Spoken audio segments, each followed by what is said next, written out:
إن الحمد لله الأكرم خلق الإنسان ما لم يعلم فسبحان الذي لا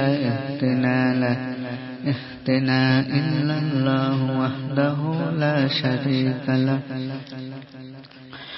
ونشهد أن لا إله إلا الله وحده لا شريك له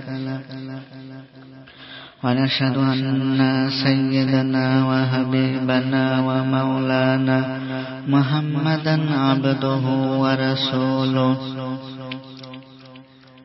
الذي أرسله بالحق بشيرا ونذيرا وداعيا إلى الله بإذنه وسراجا منيرا فقد قال الله تعالى في كلامه المجيد والفرقان الحميد أعوذ بالله من الشيطان الرجيم بسم الله الرحمن الرحيم اليوم نختم على أفواههم وتكلمنا أيديهم وتشهد أرجلهم بما كانوا يكسبون آمنت بالله إن الله وملائكته يصلون على النبي يا أيها الذين آمنوا صلوا عليه وسلموا تسليما اللهم صل على محمد وعلى آل محمد كما صليت على إبراهيم وعلى آل إبراهيم إنك حميد مجيد اللهم بارك على محمد وعلى آل محمد كما صليت على إبراهيم وعلى آل إبراهيم إنك حميد مجيد আলহামদুলিল্লাহ আমরা লক্ষ কোটি দরুদ এবং লক্ষ কোটি শুকরিয়া আদায় করছি সেই মহান আল্লাহ রাব্বুল আলামিনের দরবারে যিনি আজকে আমাদেরকে এই পবিত্রতম জলসায় কথা বলার সুযোগ করে দিলেন। সেই আল্লাহ রাব্বুল আলামিনের দরবারে আমরা সকলেই শুকরিয়া আদায় করছি, বলছি আলহামদুলিল্লাহ। লক্ষ কোটি দরুদ আর সালাম প্রেরিত হোক বিশ্ব নবী জনাবে মুহাম্মদ রাসূলুল্লাহ সাল্লাল্লাহু আলাইহি ওয়াসাল্লামের উপর, যাকে সৃষ্টি না করলে আল্লাহ রাব্বুল আলামিন আমাদেরকে সৃষ্টি করতেন না। সেই বিশ্ব নবী জনাবে মুহাম্মদ রাসূলুল্লাহ সাল্লাল্লাহু আলাইহি ওয়াসাল্লামের উপর একবার দরুদ এবং সালাম প্রেরণ করছি, সকলে বলছি সাল্লাল্লাহু আলাইহি ওয়াসাল্লাম। আমি কোরআনুল কারীম থেকে সূরাতুল ইয়াসিন এর 65 নম্বর আয়াত তিলাওয়াত করেছি, যে আয়াতের ভিতরে আল্লাহ রাব্বুল আলামিন বলেন, আল্লাহ রাব্বুল আলামিন এই আয়াতের ভিতরে বলেন, আল-ইয়াউমা নাখতিমু আলা আফওয়াহিহিম ওয়া তুকাল্লিমুনা আইদিহিম ওয়া তাশহাদু আরজুলুহুম বিমা কানু ইয়াকসিবুন। সেদিন কিয়ামতের মাঠে আল্লাহ রাব্বুল আলামিন মুখকে সিলমোহর মেরে দেবেন, হাত কথা বলবে, পাও সাক্ষী দেবে, বলবে হায় আল্লাহ, এই ব্যক্তি আমাকে দ্বারা এই আকাম কুকাম করেছে, অমুক জায়গায় গিয়েছিল খারাপ কাজ করার জন্য তাকে আযাব প্রদান করো, তুমি তাকে আযাব প্রদান করো, শাস্তি প্রদান করো, তুমি তাকে জাহান্নামে দাও, জাহান্নাম প্রদান করো। এর বাস্তব হাত যে আমাদের বিরুদ্ধে সাক্ষ্য দেবে, পাও যে আমাদের বিরুদ্ধে কথা বলবে, এর বাস্তব প্রমাণ একটা আমি আলোচনা করে দেব। আল্লাহর পয়গম্বর হযরত দাউদ আলাইহিস সালাম কিয়ামতের ওয়াজ করতেছেন তার উম্মতদের সামনে, যে এমন সময় একজন বলল, আপনি তো হাসরের ময়দানের ওয়াজ করছেন, আমি কিয়ামতের দৃশ্য দেখতে চাই, আপনি আমাদেরকে মেহেরবানি করে কিয়ামতের ময়দানের দৃশ্য, হাসরের ময়দানের দৃশ্যটা আমাদেরকে দেখাই দেন। দাউদ আলাইহিস সালাম টেনশনের মধ্যে পড়ে গেলেন। কিছুক্ষণ পর আরেকজন এসে বলল, হে আল্লাহর পয়গম্বর দাউদ আলাইহিস সালাম, ওই আবেদ এবং আবেদা আমার গরু চুরি করে খেয়েছে, আপনি এর বিচার করে দিন। দাউদ আলাইহিস সালাম আরো টেনশনের মধ্যে পড়ে গেলেন। দাউদ আলাইহিস সালাম ওই মহিলার কাছে শুনলেন যে কেন সে ওই লোকের গরু চুরি করে খেয়েছে। যেই ব্যক্তি দাউদ আলাইহিস সালামের কাছে গরু চুরির বিচার চেয়েছে সেই ব্যক্তির নাম হলো আব্দুল্লাহ। দাউদ আলাইহিস সালামকে ওই মহিলা সব ঘটনা খুলে বলতেছেন। মহিলা বলছেন, আমরা একটা ফানের গাছ লাগিয়েছিলাম, আমরা একটা ফলের গাছ লাগিয়েছিলাম, সেই ফলের গাছে প্রতিদিন 2টা করে ফল ধরত, আমি এবং আমার সন্তান ফল খেতাম, এতে আমাদের পেট ভরা থাকতো, আমাদের আর খাওয়ার প্রয়োজন হতো না সারাদিন। একদিন আমার সন্তান আমাকে বলল, এই ফল আর খেতে ভালো লাগে না, আমি গরুর গোশত ভুনা করে খেতে চাই।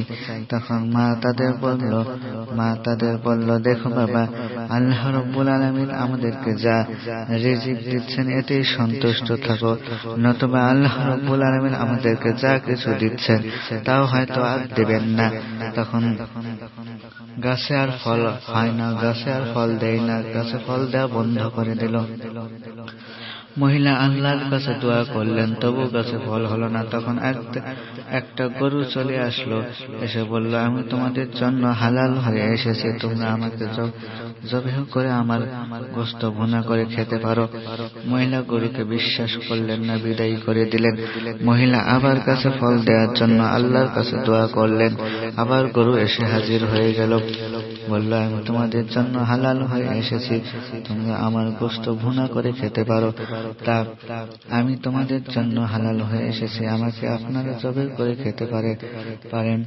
মহিলা বিশ্বাস করলেন না, আবার গরুকে বিদায় করে দিলেন। গরু চলে গেল। তৃতীয় দিন আবার গরু এসে হাজির হলো। গরু এসে বলল, আমি তোমাদের জন্য হালাল হয়ে এসেছি, তোমরা আমাকে জবাহ করে আমার গোশত ভুনা করে খেতে পারো। এই বলে গরু শুয়ে পড়ল। মহিলা বলল, একটা গরু মানুষকে কত ধোঁকা দেবে, ধোঁকা তো দিতে পারে না, 1 দিন 2 দিন এর বেশি তো ধোঁকা দিতে পারে না। গরুকে মহিলা জবাহ করে গরুর গোশত ভুনা করে খেয়েছে, চামড়া রেখে দিয়েছে। দাউদ আলাইহিস সালাম ঘটনা শুনে আব্দুল্লাহকে বললেন, তুমি টাকা দিয়ে গরু বানাই তোমার ঘরের ভিতর সাজাই রাখো। আব্দুল্লাহ বলল, আমি ওই গরু চাই, ওই গরু ছাড়া আমি বাঁচব না। দাউদ আলাইহিস সালাম বললেন, তুমি স্বর্ণ দিয়ে, সোনা দিয়ে, রূপা দিয়ে গরু বানাই তোমার ঘরে সাজাই রাখো। আব্দুল্লাহ বলল, না, আমি ওই গরু চাই, ওই গরু ছাড়া আমি বাঁচব না। দাউদ আলাইহিস সালাম বললেন, আগামী ঈদের দিনে তোমার গরুর বিচার করা হবে, কিয়ামতের দৃশ্য দেখানো হবে। এখানে শুক্রবারের কথা কেন বলা হলো না? কারণ হলো, বনী ইসরায়েলের লোকেরা একটু বেয়াদব টাইপের লোক।